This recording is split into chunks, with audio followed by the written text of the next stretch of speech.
Bom dia a todos, todas, sejam muito bem-vindos aí a mais uma palestra aqui pela Facebook da Congregação Espírita João Evangelista. Boa noite, Dilene, Paulo, prazer estar aqui mais uma vez. Tá, hoje não temos convidados, serei eu mesmo, né? De vez em quando tem que fazer uma palestra para não pensarem que eu estou enrolando, né? Mas uma vez por mês, pelo menos, eu procuro fazer a live. Claro que eu fico também de plantão, né? Se algum palestrante não puder, tiver algum contratempo. E hoje a proposta é a gente estudar um texto do Evangelho segundo o Espiritismo. Tá? Boa noite, Odete, boa noite, Valentim, que é uma história fantástica, né, de Kardec, e a ideia hoje é a gente estudá-la metodicamente, aí trazer muitas reflexões sobre o que é esse texto, né, de Kardec, que está no Evangelho segundo o Espiritismo, no capítulo 13, item 4. Tá? Quem quiser acompanhar lendo o livro, a minha edição é do Evandro Noleto Bezerra, da FEP. Tá? E aqui eu gosto. Boa noite, Wanda. Boa noite, Ginelza e Adilton. Bem, então vamos fazer a nossa prece, tá?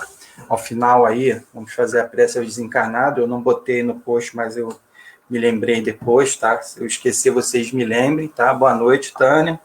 Então vamos fazer a prece para a gente começar, então, a nossa reflexão de hoje. Mestre amado, amigos espirituais, obrigado pela oportunidade de realizarmos mais um estudo do Teu Evangelho à luz da doutrina espírita. Que possamos estar unidos em pensamento e que possamos aprender o máximo do que o Evangelho segundo o Espiritismo tem para nos dizer, nos fazer refletir, para que assim possamos aurir o combustível necessário para seguir na nossa caminhada rumo à perfeição. Que tenhamos aí Jesus como nosso guia e modelo. Pedimos então permissão para que possamos iniciar a nossa palestra de hoje. Muito obrigado, que assim seja, graças a Deus. Muito bem, eu ia até preparar uns slides, mas meu dia foi meio corrido, tá? Então, a ideia é essa, né? Como eu falei, esse texto está no Evangelho segundo o Espiritismo, é uma história, tá? Poucas vezes, no Evangelho, por exemplo, só uma vez eu vi Kardec colocar uma história no Evangelho. A história é muito rica de ensinamentos. Tá? E aí eu peguei aqui quase a história toda, peguei alguns pontos para que a gente possa ler gradativamente os trechos para poder absorver bem as percepções que ela pode nos trazer. É claro que a cada vez que a gente estuda um texto da codificação, a gente tem novas percepções, vão ampliando o nosso conhecimento. Né? E quando eu leio esse capítulo, eu acho que ele é um dos capítulos do Evangelho, esse capítulo 13, que tem como título Não saiba a vossa mão esquerda o que dê a vossa mão direita, é um dos capítulos que mais tem um apelo social. Ele é um capítulo muito comovente. Quando a gente termina a leitura desse capítulo, a gente fica muito sensibilizado. E aí a gente fica com a impressão de que realmente nos falta ainda muita coisa para que nós chegarmos a uma condição mais ou menos satisfatória de espírita. O capítulo ele se resume numa palavra: sensibilidade. Ele é o capítulo muito denso da proposta de Jesus, justamente porque ele tem muito esse apelo social. É um texto lindo de Kardec, que aí ele fala dos infortúnios ocultos, são as dificuldades ocultas, não aquelas que aparecem, né, que todo mundo sabe, que se apresentam, aparecem outdoor, que muitas vezes alguns setores se aproveitam dos infortúnios dos outros para se beneficiar em cima disso, né, manipula até a dor do outro. Não. Esses são os infortúnios ocultos, aqueles que realmente nós não sabemos, que muitas vezes estão ao nosso redor, né? Pessoas que estão ao nosso redor passando por determinadas dificuldades. E aí Kardec começa a história da seguinte forma: a gente vai lendo por trechos. Ele começa aqui, assim: nas grandes calamidades, a caridade se emociona e observam-se impulsos generosos, no sentido de reparar os desastres. A gente vê nas diversas desastres, né? Ontem, por exemplo, completou 5 anos, né, do desastre ambiental de Mariana, teve o de Brumadinho, incêndios, enfim. Todas as outras calamidades, teve aquela explosão no Líbano, enfim, move muitas pessoas em prol de ajudar o próximo, vários movimentos, né, da sociedade para ajudar nessas grandes calamidades. E aí Kardec fala: porém, a par desses desastres gerais, há milhares de desastres particulares que passam despercebidos, como os das pessoas que jazem sobre um catre sem se queixarem. Então, ele fala de pessoas que muitas vezes estão próximas de nós, que estão passando por tremendas dificuldades, seja ela de ordem material ou de ordem moral, né? A gente fala aí, por exemplo, da depressão, da ansiedade. Então, Kardec fala dessa necessidade de nós irmos ao encontro do próximo. Porque as grandes calamidades, elas têm ibope, e alguns só entendem caridade dentro desse contexto, né? Alguma coisa mais geral, né? Já é um início de caridade, né? Já é um despertar, mas aí Kardec está falando dos infinitos desastres que está ocorrendo ao nosso redor. Às vezes é um vizinho, às vezes é um parente, que às vezes, aparentemente, não tem nenhum problema, está numa condição social boa, né, tem as suas despesas, mas às vezes está passando por alguma dificuldade do ordem íntima, uma depressão, uma ansiedade, às vezes está brigado com a filha, com o filho, com o pai, com a mãe. E Kardec está falando para a gente apurar, educar o nosso olhar para buscar poder se colocar à disposição para auxiliar nesses infortúnios ocultos.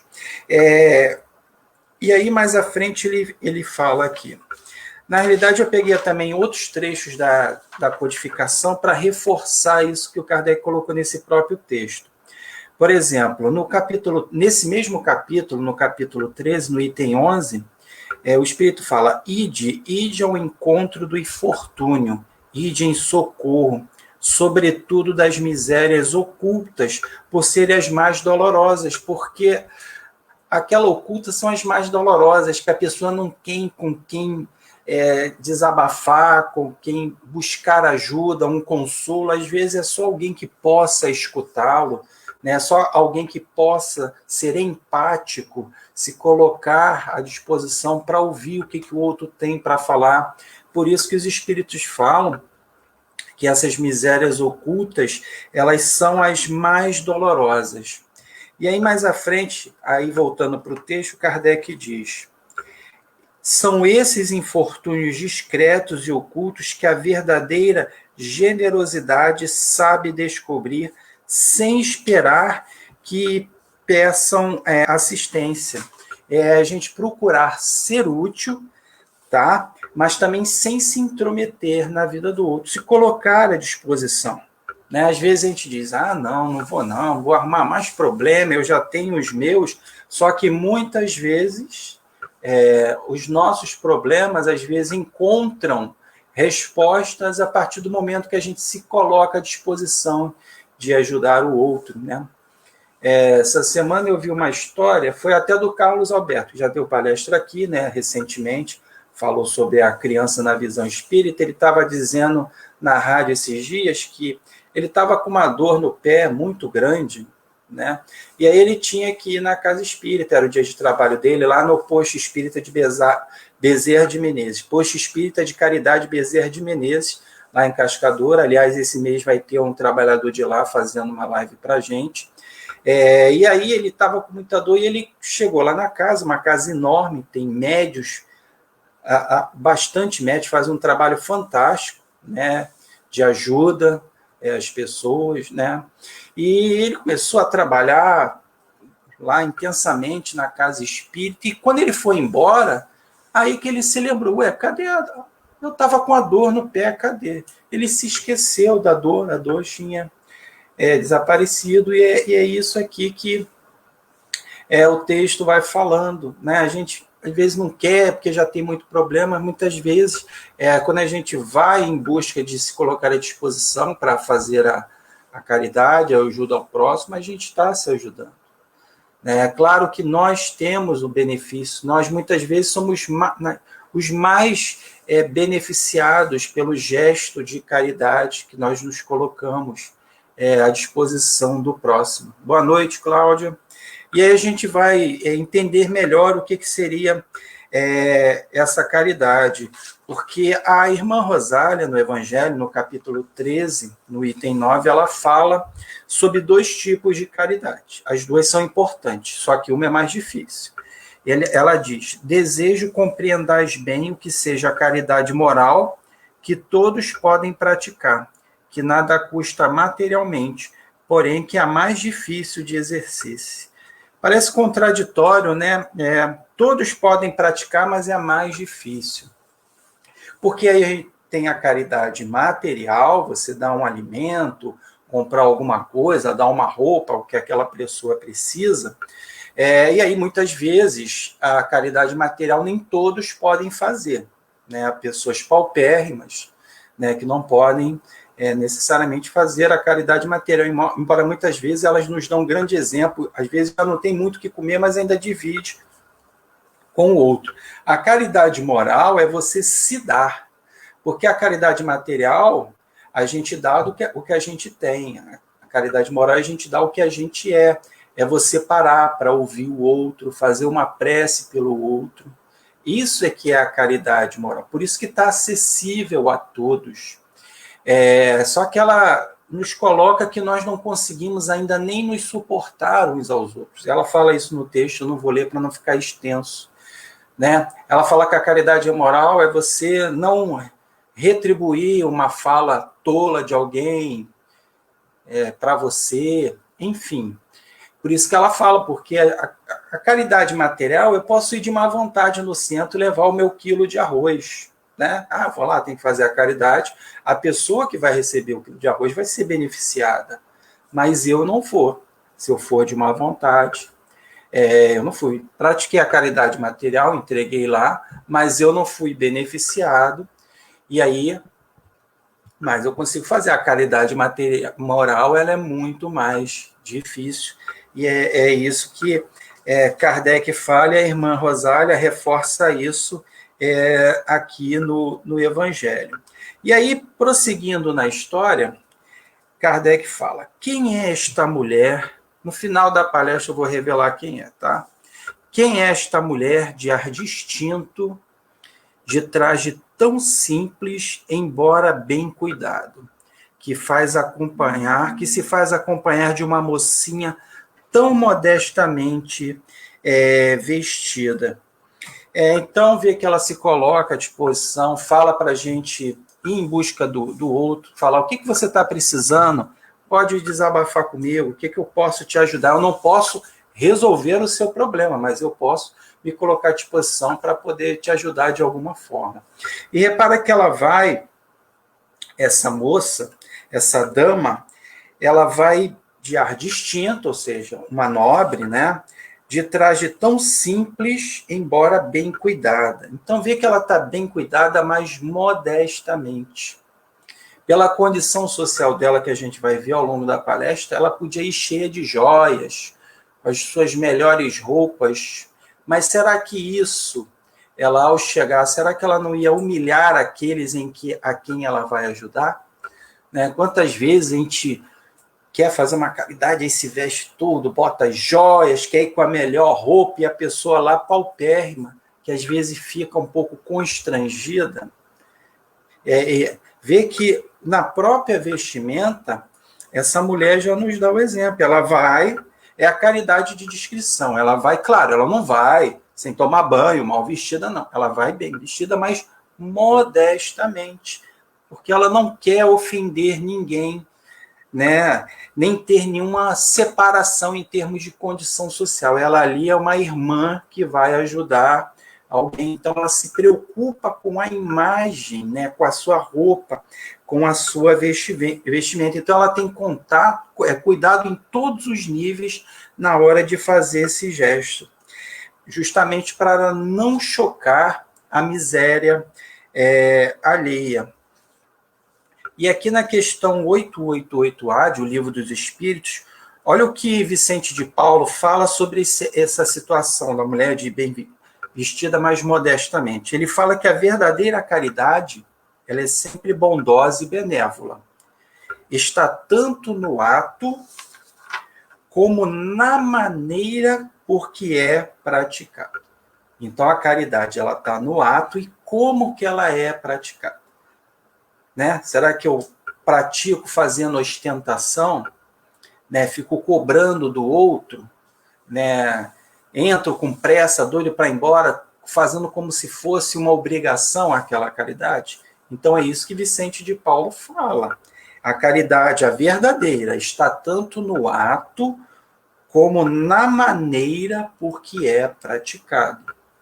Então, há maneiras e maneiras de se praticar a caridade, porque senão a gente acaba perdendo esse benefício que o gesto, que a caridade pode nos trazer.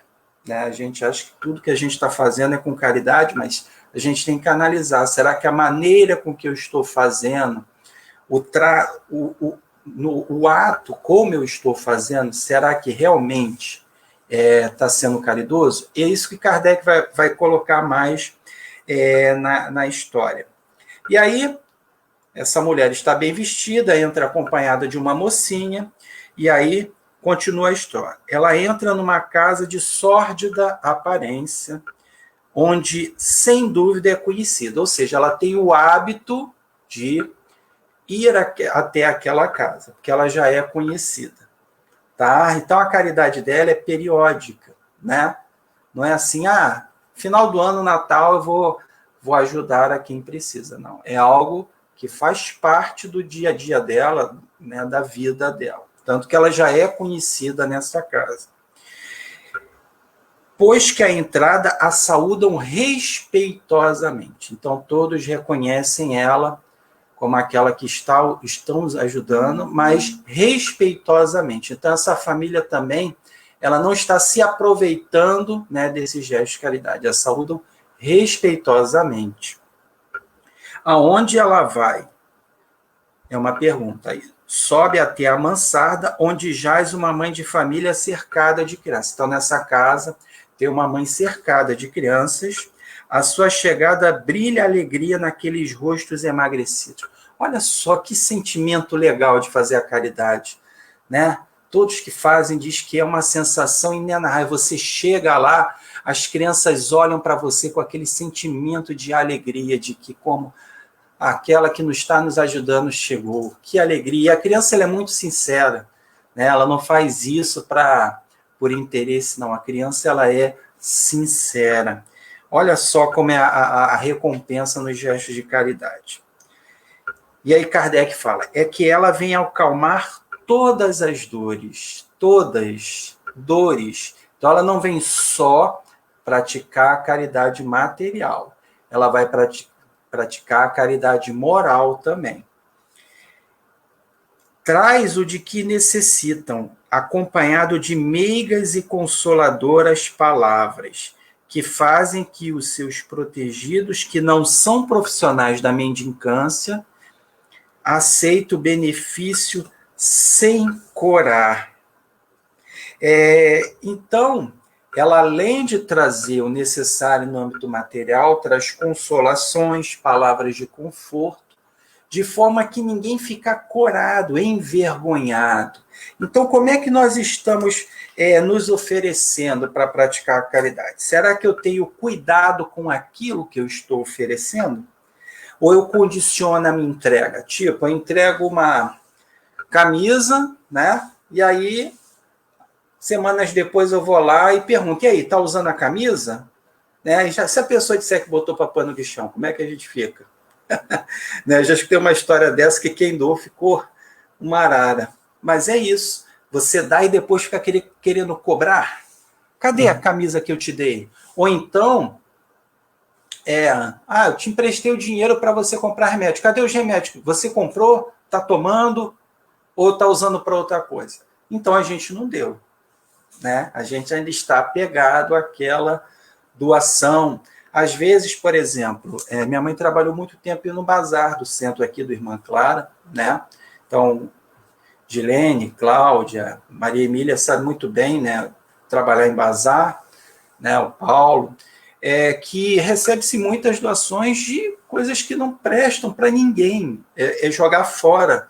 Tanto que quando se recebe as doações tem que fazer uma peneira porque tem cueca rasgada, as roupas íntimas, em péssimo estado, camisas, quer dizer, coisas que não servem para ninguém vestir.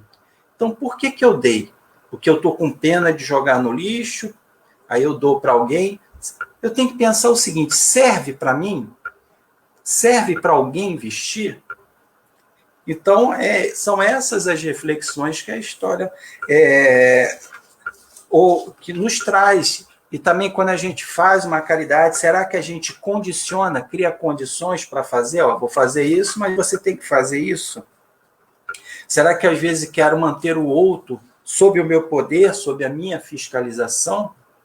Né? Essa mulher chegou lá, entregou o âmbito material tudo o que precisava, mas não foi só isso, ela não trouxe só o material, ela trouxe o mais importante, palavras de consolo, né? E aí ninguém fica corado, porque quantas vezes tem pessoas que recebem uma doação e ficam corados, envergonhados, porque é algo que não tem utilidade, é dado de forma, não é de uma forma caridosa, né, na maneira que é praticada.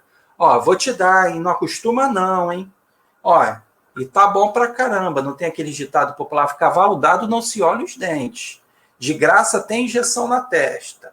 Né? Ou seja, a gente se acha no direito de, pelo fato de estar doando alguma coisa, de impor condições, né? Na realidade não é isso, ainda é o desapego, o egoísmo, a vaidade, a gente ainda está engatinhando nesse processo. Boa noite, Terezinha. Então, essas reflexões que esse trecho da passagem nos faz, qual é o sentimento aí que nos move. Então, a gente tem que ter cuidado com a dignidade humana. Né? A pessoa está ali, está necessitando, mas ele tem a sua dignidade. Né? Então, como é a forma que a gente está praticando o nosso ato? Hoje eu estava vendo uma reportagem de um grupo de pessoas, de voluntários, que tenta dar suporte a algumas pessoas em situação de rua, que é o nome ideal para se dizer, pessoas que perderam emprego na época da pandemia, né? Então eles ajudam, fazem vaquinha para arrumar um aluguel, tá? Um grupo. E aí tem uma pessoa que está sendo ajudada, recebendo alimento, tudo, mas ela não quer ir para um quarto, porque ela acho que é pequeno, prefere ficar na rua. Eu achei interessante que o voluntário que está ajudando diretamente é até um jovem, tá? De 25 anos, ele foi para a rua aos 10 anos, foi expulso, alguma coisa assim. Ele em nenhum momento impôs a ajuda ao fato dele ir para um abrigo, tá? Para uma casa, um quarto. Ele foi um dia, ficou uma noite, voltou, ele ajuda, dá o alimento, ajudou a ele tirar os documentos, que ele está desde os 10 anos na rua, não tinha documento nenhum. Mas ele falou que é um amigo dele que, se um dia ele quiser ir para um local, que ele vai estar disposto ali a ajudar, mas que respeita a opinião dele. E isso é o desprendimento. Já, pessoal, eu vou te ajudar, mas você tem que ir para o abrigo, não vou ficar te ajudando aí na rua direto. Então, são algumas reflexões aí que nos traz essa passagem aí da história. Seguindo aí com a história, vamos ver agora o pai, né, que tem a mãe com as crianças, mas tem um pai. Como é que está a situação do pai dessa família? O pai está no hospital e enquanto lá permanece, a mãe não consegue prover as suas necessidades. Graças à boa senhora, aquelas crianças não mais sentirão frio nem fome. Irão à escola agasalhadas e para as menores, o seio que as amamenta não secará. Se entre elas alguma adoece, não repugnarão à boa dama os cuidados materiais de que necessite. Então, o pai está no hospital, e aí é o provedor da família, principalmente à época, né, aquelas famílias predominantemente patriarcais, mas ela vai lá, amamenta as crianças e vê que nenhuma tarefa deixa ela repugnada, né? Ou seja, ela não seleciona tarefa. Tá? E olha que é uma dama nobre, mas ela não seleciona a tarefa. Se tiver que limpar lá a sujeirinha das crianças, ela limpa. O que costurar, fazer uma prece, o que tiver precisar ser feito, ela está disposta a fazer, o que Kardec coloca aqui na história. Nenhuma tarefa o deixa repugnada. Não, isso aí eu não faço. Isso aqui não, eu não faço. Né? Ela está disposta a fazer o que for necessário para ajudar. Tem até uma história do Chico, que uma vez ele chegou em casa e a casa dele estava toda... Chegou cansado, né, das reuniões, e a casa estava toda suja, que eles tinham os gatos, né, e estava toda suja. Ele pensou assim, não, deixa para amanhã que a fulana limpa, que ele tinha uma senhora que ajudava na limpeza, né? Aí o Emmanuel chegou, né, o mentor do Chico, falou para ele, nada disso. Se você serve para escrever livro, você serve para limpar também a sujeira do seu gato. Vai limpar agora. E aí o Chico foi limpar e o Emmanuel dizendo, limpa mais aqui, limpa mais ali. Porque é isso, serve para escrever livro, também serve para limpar a sujeira dos seus gatos. E aí um grande ensinamento aí que o Emmanuel nos deixa, então ela não se sentir repugnada em fazer nada. Toda tarefa para ela é digna. E muitos, na condição social dela, sequer iriam estar lá. E ela está e se coloca à disposição. Como eu falei, ela ali, ela não é a fulana de tal, ela é uma irmã, né, que está ali, cristã, ajudando o próximo, né, procurando vivenciar, né. Para ela está olhando ali como Jesus, né? Se você der de comer uma criança, a mim você está me dando. E é isso que Kardec fala. Ela não fica repugnada com nenhuma tarefa. O Ronaldo, a pessoa já se encontra humilhada e sem dignidade pela miséria, desemprego. A caridade é ajuda no espírito de solidariedade sem ferir a pessoa já tão sofrida pelas circunstâncias adversas da vida. É isso mesmo, bem colocado, Ronaldo. É isso tudo que Kardec está nos chamando a atenção. Que não é chegar lá, eu estou ajudando e acabou, eu tenho que ajudar e você tem que aceitar, porque está lá no Evangelho, fora da caridade não há salvação. Porque você não entendeu nada da mensagem da codificação. Tá? Olha só o que tem no Evangelho, no capítulo 13, no item 3. A verdadeira caridade, ela é dedicada, delicada, engenhosa, no dissimular o benefício, no evitar até as simples aparências capazes de melindrar, dado que todo atrito moral aumenta o sofrimento, que é isso que o Ronaldo está falando, que se origina da necessidade. Ela sabe encontrar palavras brandas e afáveis que colocam o beneficiado à vontade em presença do benfeitor, ao passo que a caridade orgulhosa a esmaga, né? Então, a caridade orgulhosa esmaga, a caridade verdadeira, ela deixa o beneficiado à vontade na presença da pessoa, ela não se sente constrangida, né? E mais à frente, aí, olha só, ela vai no hospital visitar o pai de família. E a gente vai tirar outras reflexões. Dali vai ao hospital levar ao pai algum reconforto e tranquilizá-lo sobre a sorte da família. Então ela reconhece, né, que ele é o chefe de família, né, respeito pela dignidade humana, ele é o chefe da família, alguns ignoram o chefe da família, então ela vai lá, eu reconheço o Senhor como chefe da família, eu sei que o Senhor está acamado, está preocupado com a sua família, mas fique tranquilo, eu estou cuidando deles, eu estou ajudando na medida do possível, respeitando toda a família e ao Senhor. Porque a gente entra na casa de uma pessoa e já quer mudar o sofá de lugar, quer tirar isso, aquilo, eu estou ajudando, eu tenho que mudar tudo. Não.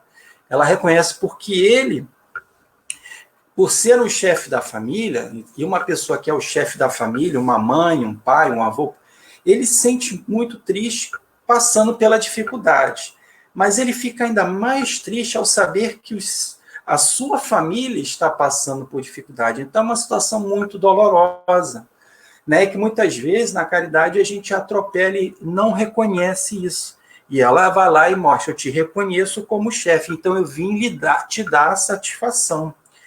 Né? Então, a gente tem que, na hora de praticar a caridade, ser menos invasivo, que ainda é um pouco do fruto do nosso orgulho, né, daquele que está engatinhando ainda na caridade. Então, não que a gente faça isso por maldade, é como Jesus fala, se não me engano, para Pedro, está no livro Boa Nova, que o homem é mais fraco do que mal.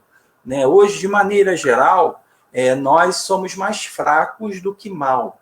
Né? Até porque aqueles que fazem o mal pelo mal estão tendo as suas últimas oportunidades. Né? Quinta-feira, no programa da rádio, até falamos sobre a nova geração, e o Kardec coloca lá, os que fazem o mal pelo mal, esses vão ter que ir para outros mundos. Mas a Kardec fala que muitos são deixados levar pela influência, em que Kardec fala que a casca é pior que o miolo.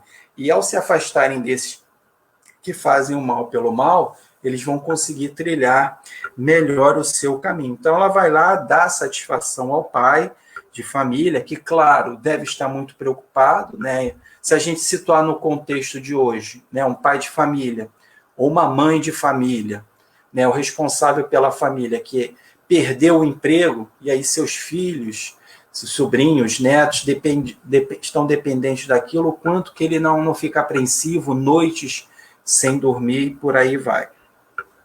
E aí, mais à frente, eu falei que ela tinha atitudes cristãs, mas será que ela é cristã no sentido técnico, né? Vamos ver aqui, ó. No canto da rua, um carro à espera. Verdadeiro armazém de tudo que destina aos seus protegidos, que lhe recebem sucessivamente a visita, né? Um carro, no caso, naquela época, uma carruagem, né? Abastecida, né? Praticamente um armazém que ela leva lá para essa família. Não lhes pergunta qual a crença que professam, nem quais as suas opiniões, visto que para ela todos os homens são irmãos de Deus. Repara que ela não pergunta, vem cá, você é espírita? Eu só ajudo espírita. Você é evangélico? Eu só ajudo evangélico. Você é ateu? Não posso ajudar. Como é que eu vou ajudar ateu? Ela não pergunta, ela não sabe, não interessa para ela a religião dos outros, se outros têm religião ou não. Ela faz o gesto da caridade. Lembra muito a parábola do bom samaritano, né? Que parou lá, o único que parou para ajudar um homem, é só isso que fala na parábola, não dá nenhuma característica de quem é um homem, foi justamente o samaritano, que era visto como pessoa de má vida, né? Separatista lá naquela época. Então, ele parou para ajudar, né? O samaritano não perguntou quem era, qual a religião que professava. Né? Tem até São Luís, inclusive, fala disso aqui no Evangelho, né? Da gente querer fazer o benefício só entre os que professam a mesma crença. Olha o alerta de São Luís. É acertada, isso está no Evangelho, nesse capítulo 13, no item 20. É acertada a beneficência quando praticada exclusivamente entre pessoas da mesma opinião, da mesma crença ou do mesmo partido? São Luís diz, não, porquanto precisamente o espírito de seita e de partido é que precisa ser abolido, visto que são irmãos todos os homens. Então, o Espiritismo ele abole essa questão de seita, de ajudar só aqueles que professam a mesma seita. O verdadeiro cristão vê somente irmãos em seus semelhantes e não procura saber, antes de socorrer o necessitado, qual é a sua crença ou a sua opinião, seja sobre o que for. O que você pensa desse tipo de coisa, daquilo? Você torce para que time? Qual é a sua vertente política? sua religião? Não pergunta. Obedeceria o cristão, porventura, ao preceito de Jesus, segundo o qual devemos amar os nossos inimigos, se repelisse o desgraçado por professar uma crença diferente da sua? Socorra-o, portanto, sem lhe pedir contas à consciência. Pois se for o inimigo da religião, esse será um meio de o conseguir que ele a ame. Repelido, faria que o odiasse. Seria até uma forma de mostrar o que é o espiritismo. Então, ela não pergunta. Né? E olha mais à frente. Boa noite, Nonato. Mais à frente, Kardec diz: terminada a sua jornada, diz de si para consigo: comecei bem o meu dia. Então, para ela está com a consciência tranquila, né, de que fez aquilo que o seu coração lhe tocou. Então, isso para ela basta. Ela não quer aplauso, ela não quer que ninguém veja, ela não faz selfie na casa da pessoa, com as pessoas, pedindo para as pessoas ficarem rindo para mostrar, para ter muita curtida. Não. Para ela, o dever está cumprido porque ela está com a consciência tranquila. E como diz lá na questão 621 de O Livro dos Espíritos, onde é que está escrito a lei de Deus? Na nossa consciência. E aí Kardec continua: qual o seu nome? Onde mora? Ninguém o sabe. Para os infelizes é um nome que nada indica, mas é o anjo da consolação. Católicos, judeus e protestantes, todos a bendizem. Quer dizer, ela é querida por judeus, católicos, protestantes. Olha só, é uma façanha, convenhamos, né? Que é o que Chico conseguia, né? Podiam divergir das ideias do Chico do Espiritismo, mas todos respeitavam o Chico como uma pessoa de bem. Tanto que no velório dele tinham pastores, tinham padres, tinham judeus, né? Tinham de várias crenças, porque respeitavam, bendiziam o Chico Xavier. E aí mais à frente tem o seguinte: por que se faz acompanhar da filha? Ela estava então com a filha, para lhe ensinar como se deve praticar a beneficência. É através do exemplo, né? Então, filha, você vai comigo. Ah, não quero, vai. Você não tem.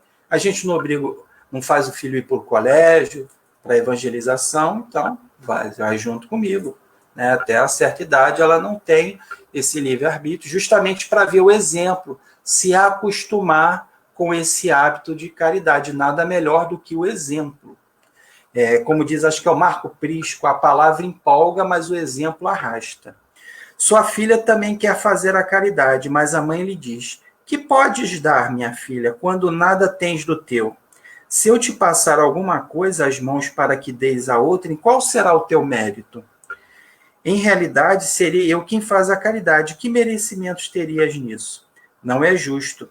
Quando visitamos os doentes, tu me ajuda a tratá-los. Ora, dispensar cuidado é dar alguma coisa. Isto não te parece suficiente? Nada mais simples. Aprende a fazer obras úteis e confeccionarás roupas para essas criancinhas. Desse modo, darás alguma coisa que vem de ti. É assim que aquela verdadeira cristã prepara a filha para a prática das virtudes ensinadas pelo Cristo. É espírita que importa. Frase de Kardec. É espírita que importa. Olha ela aí, mas as atitudes, tudo dentro do espiritismo. Você vê que o que ela está praticando ali? A educação. Qual educação? Intelectual? Não, a educação moral que Kardec constantemente nos fala na codificação.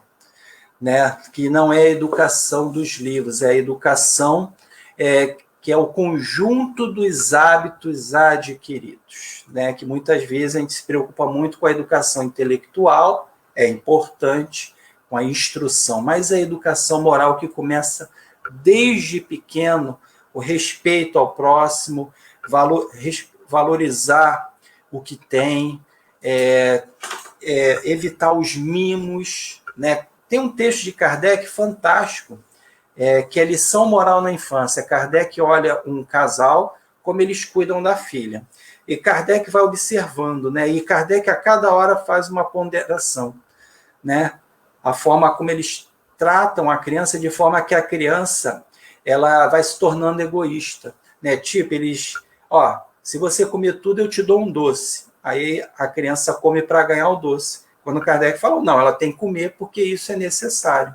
Quer dizer, ela está comendo, então ela está aprendendo a barganhar. E aí Kardec faz uma série de ponderações, né, acerca da educação moral que ainda nos falta. Lembrando que Kardec era um eminente educador, tem um livro dele, que é a proposta de isso em como Rivail, né, Rivail, que é a proposta para o ensino público, né, das escolas lá da França, que é um texto fantástico. Então, ela mostrou para a menina, dado o que é seu, você não precisa dar algo material, filha.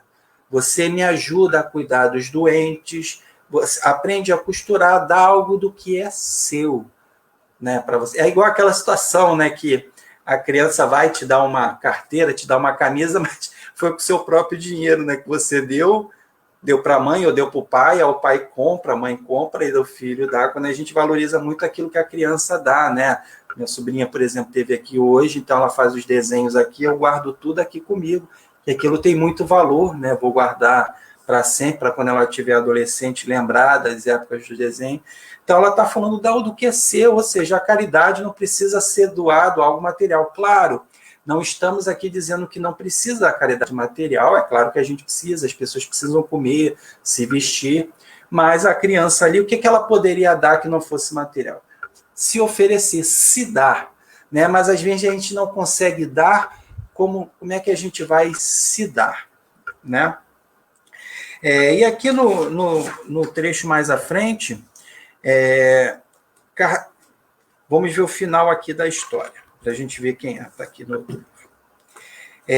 Em casa, ela é a mulher do mundo. Mulher do mundo não no sentido de mudando, no caso do seu papel de mulher, né, da nobreza e tal, porque a sua posição exige. Então, ela não esquece da sua posição, né, de mulher, né, perante aí o seu marido, a posição que exige dela, né, perante a sociedade. Então, ela cumpre os seus dois, o papel, né, enquanto esposa, mãe, numa posição lá da nobreza. Tá?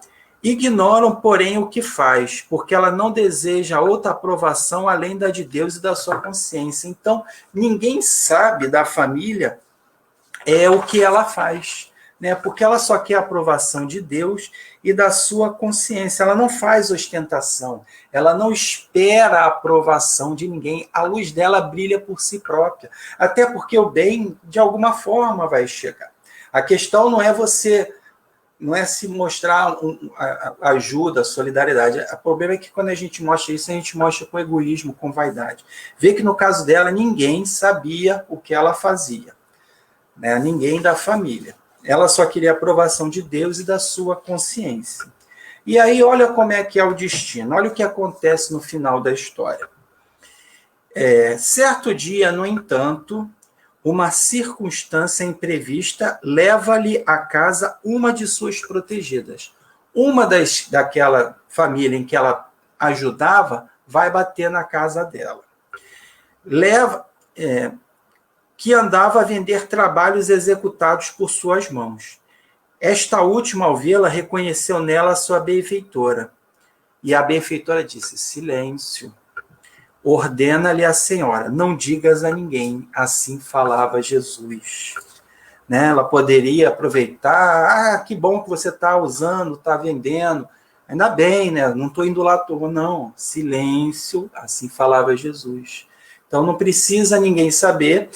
E você vê que ela estava vendendo coisas que ela ajudou a fazer.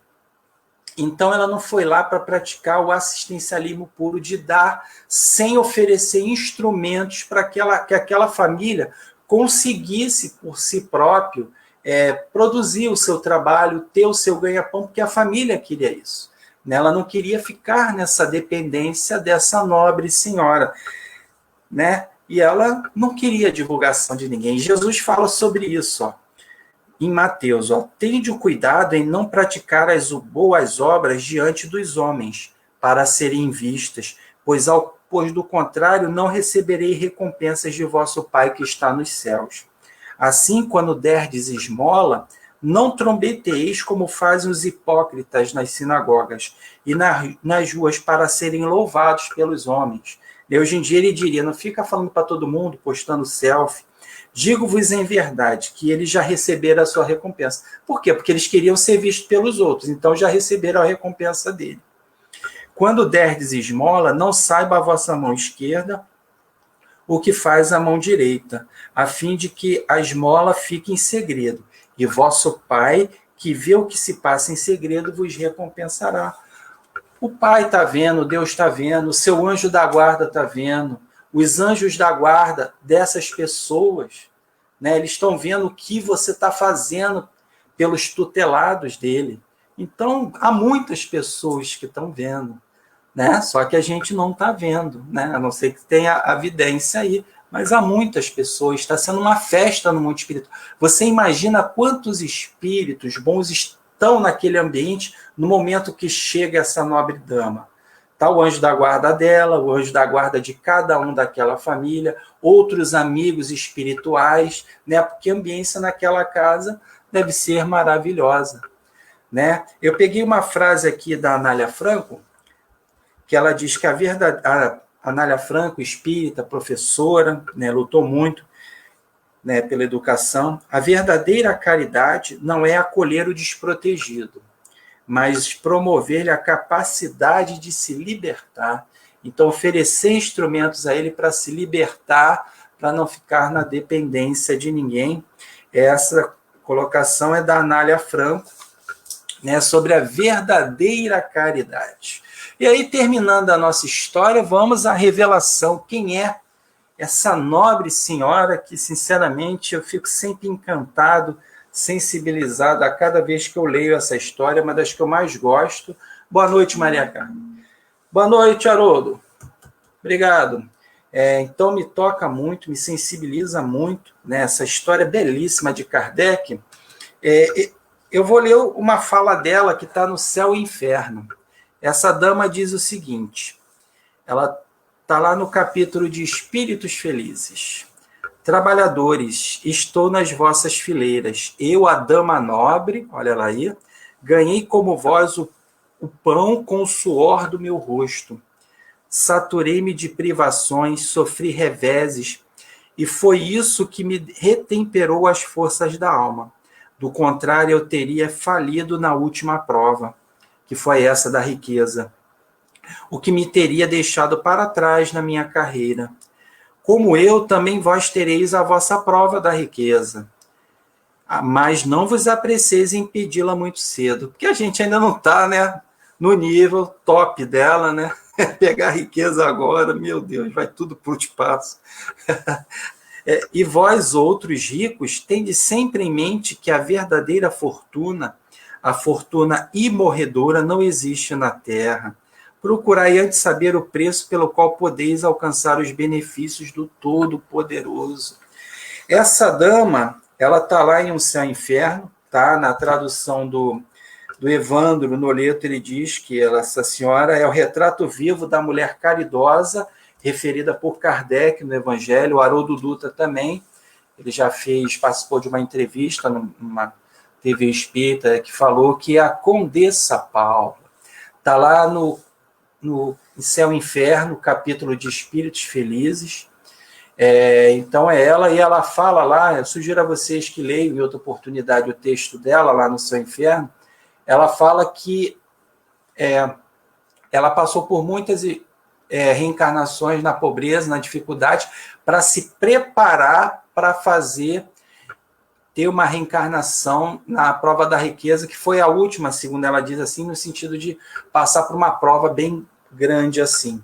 Mas ela disse que preparou muito, né? Por isso que ela fala aqui, ó, cuidado para não pedir muito cedo a prova da riqueza, e ela com certeza, né, conseguiu cumprir muito bem, né? Sabemos que a riqueza é uma prova mais difícil que a pobreza, né? Os espíritos falam constantemente isso, mas ela nos deu um exemplo de que não é a questão da pobreza e da riqueza, que a caridade está ao alcance de todos, a dela ainda mais valiosa, né? Porque ela tinha uma vida de nobre, né? Era uma condessa, né? Então tinha tudo a seus pés, vários serviçais, tudo, então, mas ela sim já era um espírito, por isso que Kardec coloca como espírito feliz, ia lá sem ninguém saber e sempre ajudava materialmente e moralmente aquela família, propiciando a eles que pudessem, né, receber o benefício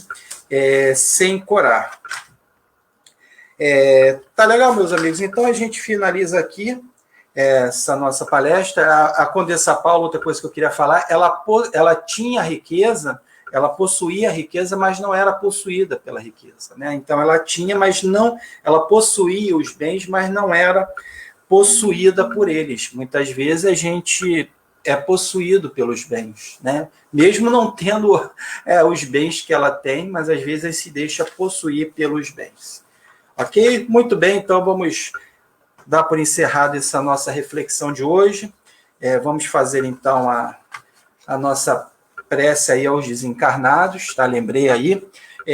Só para nos ajudar na nossa prece, eu vou ler um trechinho aqui da prece pelas pessoas a quem tivemos afeição, tá? Só para reflexão e aí a gente faz a nossa prece. Deixa eu ver aqui. Vou ler só o último parágrafo, tá? Foi até uma passagem que eu coloquei há pouco tempo aí na página da SEGE. O trecho final está no capítulo 28, no item 63. E aí depois a gente faz a prece, lembrando aí dos nossos entes queridos. Como é doce e consoladora a certeza de que não há entre nós mais do que um véu material que te oculta as minhas vistas, de que podes estar aqui ao meu lado, a me ver e ouvir como outrora, talvez ainda melhor do que outrora, de que não me esqueces do mesmo modo que eu não te esqueço, de que os nossos pensamentos constantemente se entrecruzam e que o teu sempre me acompanha e ampara. Que a paz do Senhor seja contigo. Então, vamos aí fazer a nossa prece. Obrigado aí, Tânia, Ronaldo, Wanda, Iorete, Valentim. Vamos então fazer a nossa prece para a gente encerrar. Mestre amado, amigos espirituais, obrigado pela oportunidade de realizarmos mais um estudo hoje. Hoje, em particular, pedimos pelos nossos entes queridos que retornaram ao mundo espiritual, seja recentemente, seja já há algum tempo, e que eles possam receber os nossos salutares pensamentos, e que se nós ainda temos as nossas deficiências, que a espiritualidade maior possa compensar isso, a fim de que eles recebam os fluidos salutares, que estejam bem onde quer que estejam, trabalhando, se preparando para novas reencarnações, ou já até encarnados, mas que de alguma forma eles recebam as nossas boas vibrações e que também estejam olhando por nós na torcida e de alguma forma nos ajudando dentro das suas possibilidades. E que nós possamos cada vez mais trabalhar para o nosso aprimoramento, para a nossa evolução, porque o nosso crescimento faz com que os nossos familiares, os nossos amigos que estão na pátria espiritual também vibrem por nós e fiquem felizes. E que sabemos e que possamos ter firme essa convicção de que isso é passageiro, que o tempo é relativo no mundo espiritual e que um dia nós nos reencontraremos fisicamente, porque mentalmente, espiritualmente, estamos em constante contato. Muito obrigado. Pedimos, então, para darmos por encerrado o nosso estudo de hoje. Que assim seja. Graças a Deus. É isso, meus amigos. Muito obrigado. Tchau também, Dilene. Obrigado. Nonato, tchau. Uma boa noite a todos. Um bom final de semana. Até a próxima. Tchau.